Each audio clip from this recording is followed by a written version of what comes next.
Cinema time.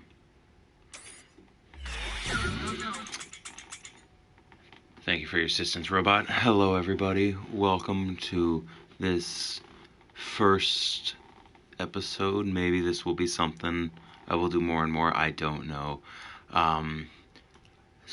For now, we're going to call this Cinema Time. We're going to talk about movies. More specifically, we're going to talk about Resident Evil. So, without further ado, first of all, let's get a little ambiance, because, there's going to be some sad times. We're talking about the Resident Evil movies, so when we get, let's bring that rain down a little bit, but, let's get a little rain, maybe a little wind, maybe a little wind in the background, maybe a little quieter, and maybe a crackle of thunder. But, this all started, see, the perk, like, nothing against the guys that I used to work with, and if you watch this, shout out to the extreme hardcore nerds. The perk of having your own channel is more or less you can do whatever you want. And on Facebook, I saw an advertisement for the new Resident Evil that is now out on DVD Blu-ray. And I'm donning a frickin' RPD patch on this blue shirt that when I got this a long time ago, it just made me think of like a police shirt. So and underneath this there is an umbrella logo tattooed on this arm. But with that said, the movies, we're here to talk about the movies. What went wrong? But yeah, bear in mind I edit on the fly, but we're definitely going to throw this up there. Spoiler. Since we're going to be talking about all 6 movies. I don't want to take up your time. I don't want to waste too much of it. So we're just going to talk a little bit about each of them. Yeah, without further ado, let's just listen to that rain for a moment, because it's going to get really bad real quick. It's very nice. Alright. So, back when I was in high school, Resident Evil came out. The first adaptation. Not the first video game movie, but this was the first in the series of 6. I was looking forward to this movie. I enjoyed this movie. It was different. It didn't have to be what we knew. You didn't need your Chris Redfield, your Jill Valentine. You didn't need any of that. We had a new character played by Mila Jovovich, or however you pronounce her name. I think that's right. Taking on the role of Alice. She wakes up in a mansion, amnesia, trying to figure out what's going on. Apparently, the Hive, which is the secret underground umbrella facility, the virus, the T-virus, which still exists, Resident Evil after all, got out when the Red Queen kind of saw it as a threat, went homicidal, killed everybody. But yet a group of military people decided, let's go and investigate. Okay, I'm not. This is going to be the highest praise of all 6 of them, so I'm not going to tear this one apart for what it is. It took the concept of the Resident Evil universe, because we were already I think at Resident Evil 4, but at least 1, 2, and 3 came out. Code Veronica, a handful of Resident Evils have been established. We are well into the timeline, and this referenced no characters, no nothing from any of it other than the T-virus umbrella zombies. We got zombies, you got military people, but they're just a kind of a sad team. They didn't do too much. They mainly died. But yeah, Michelle Rodriguez, or whatever her name is, she was alright in it. The only other... we had the zombies, we had the dogs, the Cerberus, even though they never mentioned them by that name, I don't believe. And then we did have the Licker. Granted, he mutated, which was kind of a new thing, but alright. Overall, this wasn't bad. The movie ends with pretty much everybody dead but her. Her and Matt, the activist, whatever he was, helping, who knows, getting infected, a mention of the Nemesis program. Fine, we're still doing okay, it's okay. But then, the Umbrella people come, lab people, capture her and Matt, to put him in the Nemesis program, set up a sequel. She wakes up in a hospital lab. Things aren't what they seem. She gets out, the whole city's infected. And that brings us to the second movie, which came out a few years later, Resident Evil Apocalypse. Now, I'm still not, they haven't lost me yet. Don't worry. We'll get to that, but they haven't lost me yet. the concept of Raccoon City, which is in the first thing, but not as much, because this is all underground. This is actually in the city. You have survivors more or less trying to get out. They mention the STARS team, and more specifically, Jill Valentine, played by somebody I can't think of her name, but the girl who played her did a good job. She has the classic Resident Evil 3 attire, which, alright. And then she has another STARS member. They talk a little bit about events from the game, vaguely, like the mansion, and like, you were there, you saw it, which kind of is one of those like, okay, when this happened, when everything that went down here, what the hell was she referencing there? Huh? I don't know. So, whatever. You still haven't lost me 100% yet. You know, it's not terrible. They bring in a few other people. We bring in the Umbrella Ops, Carlos, Nikolai. Remember, like, more or less, this one tried to be Resident Evil 3, and there's a huge thing with that they mentioned at the end of this one. Nemesis is in this one, and in fact, 2 seconds off camera. Yeah. You'll post him back up. We're even gonna bring. Okay, we're gonna leave him here for if he's gonna stand. There we go. We're gonna let Nemesis just chill here in the shot with us. They brought in the Nemesis, which I don't know, like, he's essentially programmed. The game never went into it too much, other than the fact that, like, he could say one thing, he could say stars, unless you played, was it Operation Raccoon, where he said stars in a terrible manner, but that's a different story. We're not talking about the video games, we're talking about the movies. But they brought in the Nemesis. Originally, I don't know, other than testing him in the city, what he was designed to do until he encounters all the stars, the remaining stars members, in like a cinema or something, I don't know. And then they reprogram him to kill stars members, and he just slaughters them all, but leaves Mike Epps alive because, you know, that's not his programming. Okay, fine.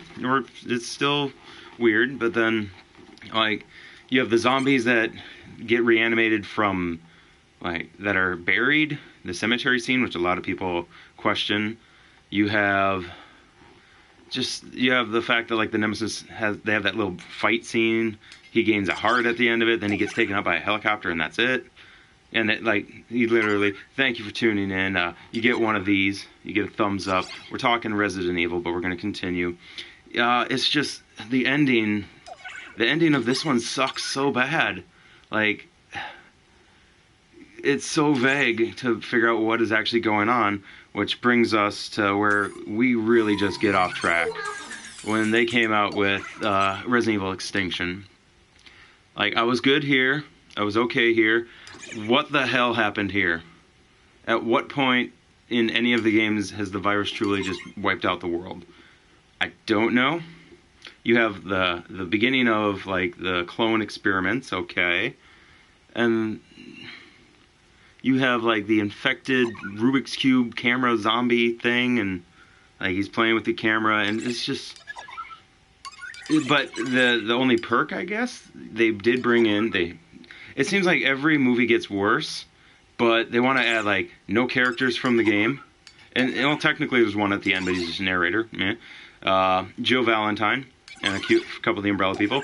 This one brought in Claire Redfield, played by Ali Larter. I thought she did an okay job. I had nothing against her. But overall, it's just like, there's another hive, the world, the desert. I don't know, there's just so much... It seems so weird. And, like, zombies Nemesis... one liquor, zombies and weird zombies, and then whatever the hell that the doctor dude became at the end, I don't even know what that was.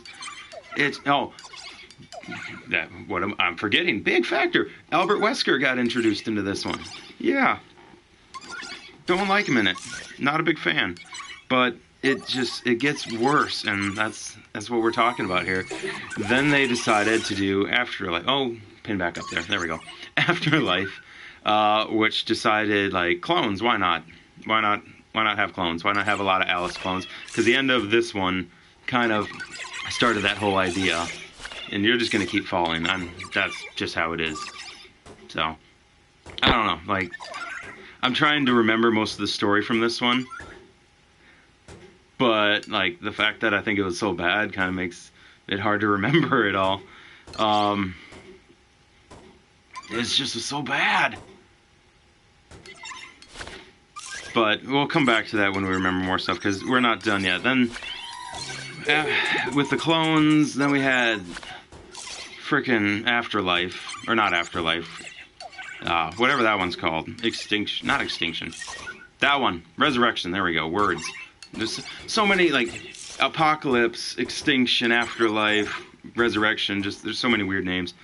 But, this one, they didn't bring anybody new into this one, like, no, my bad, ignore. They brought in one, oh, okay, hang on, we're gonna drop this one down. I am getting ahead of myself, and I apologize.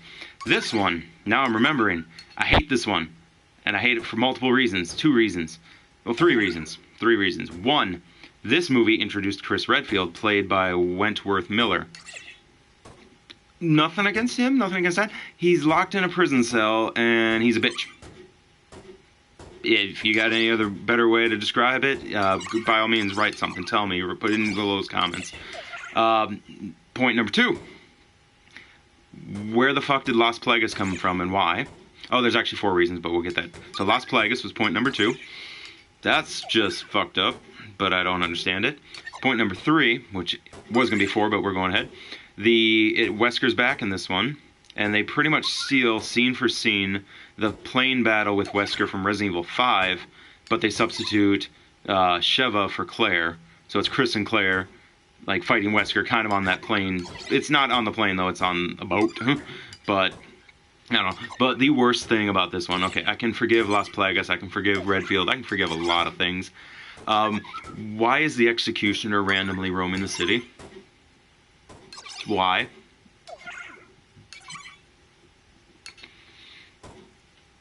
I'm going to give us all a moment to pause and think about that, because if you've seen this movie, the Executioner from Resident Evil, when this came out, I'm guessing Paul Anderson, the director, or whoever wrote it, both of them together, I don't know, they must have just, like, skimmed through Resident Evil 5 and be like, let's take all these things and throw it in there. But that is the worst part of it that I still can't wrap my head around, why the Executioners randomly roam in the city and just shows up to the prison where they are. I will give this movie one good point, though. The quarters, big fan of that. When, like, she's stacking all the quarters and it's just a hobby, and she's actually using it as, like, buckshot for her sawed-offs. That was kind of cool. So, but obviously they put 3D kind of right there. So that was a huge emphasis, and they overused the hell out of 3D, like, with the, or wait, things like that. And, yeah, they're all gonna fall. They fall when I move, and I deal with it. But, okay. Yeah. Now let's bring this one back up, because, yeah. Hello, person number 2, thank you for tuning in. We're just, getting through this. We're on movie number 5. So, this one, the one that I was trying to remember the name, Resurrection. I don't know. Like, okay, clones were already kind of here. This movie just decided clones, more clones, more clones, more clones, and clones on top of clones. And Las Plagas again, but we don't know why.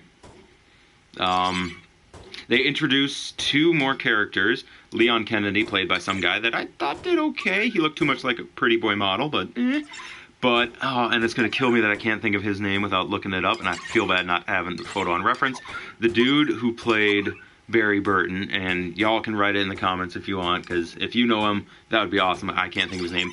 That is if there's a saving grace of this crappy movie, there's that. We also got Ada Wong, which was okay, but Barry Burton, spoilers as we already said, yeah, he dies in it if you haven't seen it, but he goes out like a boss, so I was a big fan of that. But then they brought back the guy who played One and Michelle Rodriguez, who played Rain, as clones, evil clones, working for Umbrella.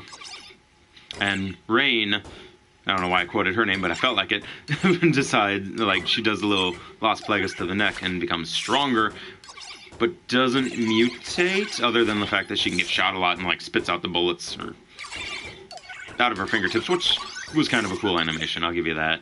But yeah.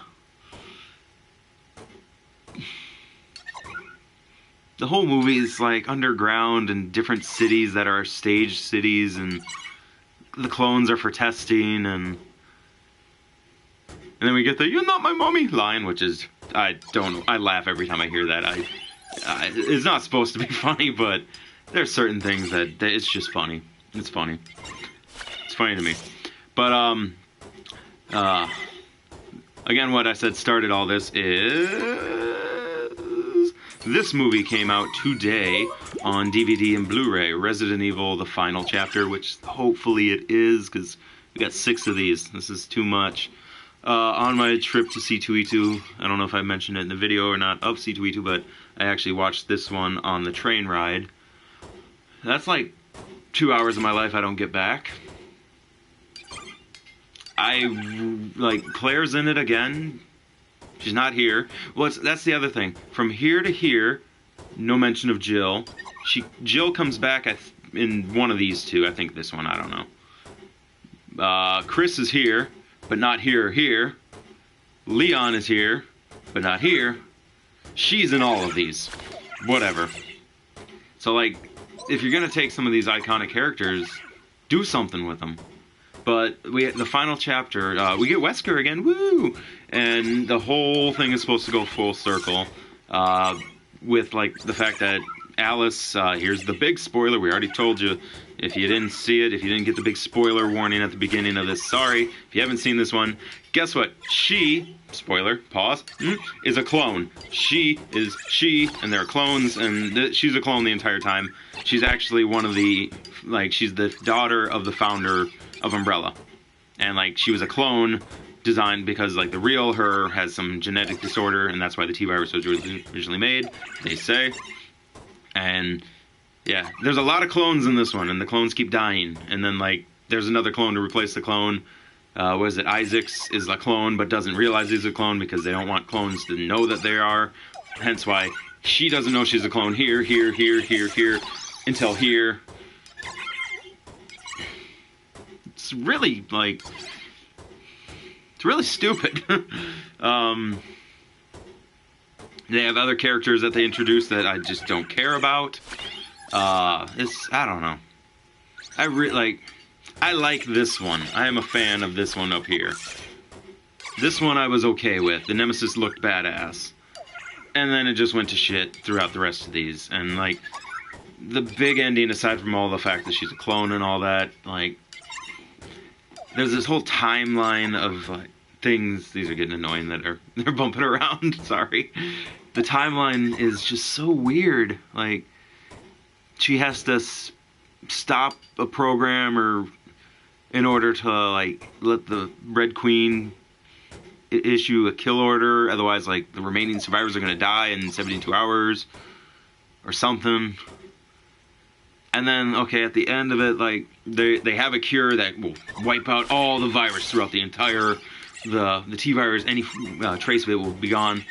Okay, it's a vial that she breaks on the ground in, like, a quarry. And then they're like, the wind will carry it. Like, it's not a rocket they shoot up in the air and then it spreads? No? It's so weird. Like, we're gonna drop these down finally. We'll leave this one up for a little bit. It's just, I don't know. Oh, and if you didn't know it, the director of all these, Paul Anderson, yeah, he's married to her. As far as I know, they're still married, so just throwing that out there just because I can. Like, nothing against her. She was awesome in The Fifth Element, but, like, I really hope this series is done. I don't want to see any more of these. But I've seen all of these, even though they're all gone now. I own, I think, 4 of them over here somewhere. They're out of view. I don't know. Maybe, like, they keep making them because they make money. I get it. I'm not trying to argue that. I don't know. It's just, and maybe you people like them. Maybe the 2 of you watching this right now live are huge fans of it, and you think everything I'm saying is complete and utter bullshit. Could be, probably is. As I said, I'm still got Resident Evil in my heart. Resident Evil 7 game-wise was awesome. Took a series in a different direction. Just got, not to throw news on this, but news that they're talking that Resident Evil 2 remake might be out this year.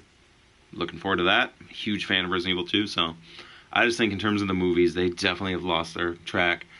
But I will say, as a side note, if you haven't seen, and this is me when I film this stuff live, I don't prepare completely. So I try to kill time by saying long sentences to make you think that I'm talking still, and I am. But this is the only one I could grab on short notice. If you haven't seen any of the animated movies, it might be backwards for you. I have no idea. I'm looking at it backwards. Resident Evil Degeneration. It's one of a couple of the animated ones, and there's another one coming out this year that I don't know the name of. The animated movies are really good. I think so. They follow the games, they actually follow the storyline, the arc of the games, so they're all following pretty straightforward. But I don't know. Resident Evil's lost its way. Not to... I'm dragging on, so we'll save that for another video, but this is just, it's just some views on the Resident Evil movies. And like I said, when I saw the advertisements for it today on Facebook with like, great movie, I'm like, no, it's not. I feel like making something. I want to make something just to talk about it a little bit. Let some feelings out, share some feelings with you. Some feelings. Do you like my feelings? I don't care. I could care less. But I do appreciate the two of you. You don't get these every day, but I got one, I got two. I got 2 thumbs up, one for each of you. Thank you for sticking with me this long. I know you both came in a little bit late. Definitely check this out on the YouTube page itself, Dan on Paper. You can just look for that little sheet of notebook. New videos up all the time. That's what I do. It's what I want to do. It's what I enjoy doing. So stay tuned, because I'm gonna do another video momentarily, because this is sparking another thought. So this is just episode 1 maybe of this. So stay tuned for maybe a little talk about Silent Hill. Maybe. Until then, I'm of course Dan on Paper.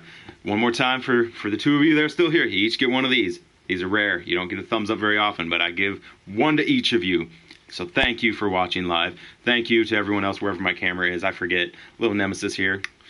Thanks you for watching on the YouTubes. I'll see y'all next time. As soon as I know how to edit stuff. Bye-bye!